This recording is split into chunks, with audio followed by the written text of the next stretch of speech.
U.S. Coast Guard investigators now say the Titan submersible implosion was in fact preventable. That finding released today in a wide-ranging, damning 300-plus page report investigating that deadly dive that killed all 5 who were on board. The report stating here that OceanGate failed to build a vessel that could withstand the pressure of its dive down to the wreckage of the Titanic, blaming a profit over safety work environment. And a dozen and more reasons for the disaster, including significant damage found on the carbon fiber hull during previous dives. This video right here shows when the OceanGate employees heard a bang at the moment of implosion. It took more than 7 hours before authorities were notified the Titan was off radar and missing. That report also detailing efforts the company took to avoid any regulatory oversight or criticism. He said I would buy a congressman and make basically the problems would go away.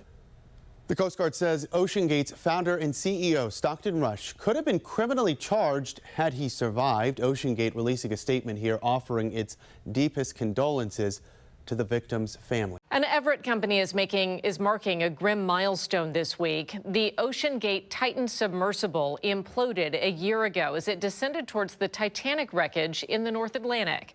KOMO's Lee Stoll has the latest on the investigation, which is now delayed. We were exactly here a year ago, hoping that a rescue mission launched for the submersible would find it and that everyone would be okay, but it turned into a recovery mission, unfortunately. And now we're learning the investigation into what happened. A report that we were expecting by this point is delayed by several months. According to a statement from the U.S. Coast Guard, their investigation into the fatal dive of the Titan submersible is a complex and ongoing effort. Initially, investigators expected a report to be released with their findings within a year of the disaster. That will now be delayed. 5 people were killed when the OceanGate submersible imploded.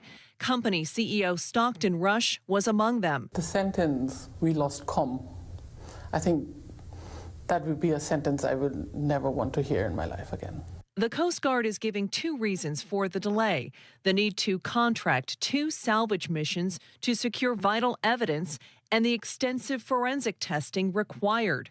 OceanGate started taking tourists down to the Titanic on a one-of-a-kind submersible years ago. This was their first safety emergency. OceanGate immediately suspended exploration and commercial operations. We've learned the Maritime Board handling this investigation now plans to hold a public hearing about their findings by the end of the year. In Everett, I'm Lee Stoll, KOMO News. Well, thank you for having me. It's so interesting. You know, we've been here for 2 weeks and we've heard unbelievable testimony, really shocking details about conversations that Rush had with past associates, former employees.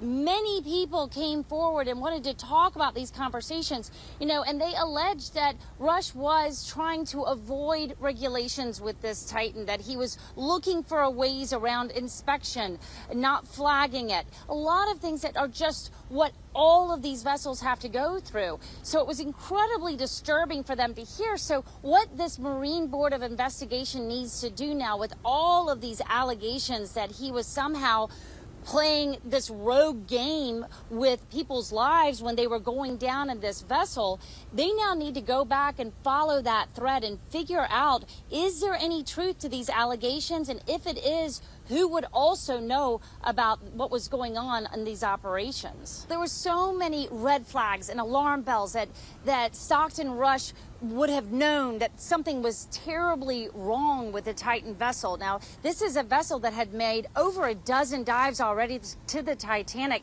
There were reports that were problems all along. So one of the questions, of course, is who else would have known this kind of information? Who else was paying attention besides Stockton Rush, who was the pilot? But of course, Rush passed away in this horrible accident.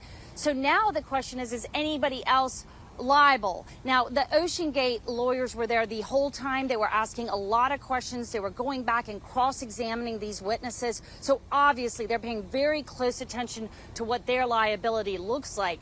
Now, what can happen next is that the Marine Board of Investigation will make their recommendations. They should come out in the next year. If they found enough in their investigation, enough evidence to go for a criminal prosecution, they're going to recommend it to the Department of Justice if it's warranted. But that is a lot to ask. Today, we also heard some of these kind of wrapping up thoughts that they're having right now. And one of them is that they need to rewrite the book on search and rescue. And that's what they're doing right now. They've never in their history that they could remember have a subsurface search and rescue operation that they had to carry out. Now, we're talking about actually having to go thousands of meters down, picking up a submarine, hoping that the passengers are still in there alive and bringing it back up to the surface. This is a completely unprecedented operation for the Coast Guard. They believe that they learned a lot of valuable lessons. They leveraged all of their resources, and that this has actually brought the community together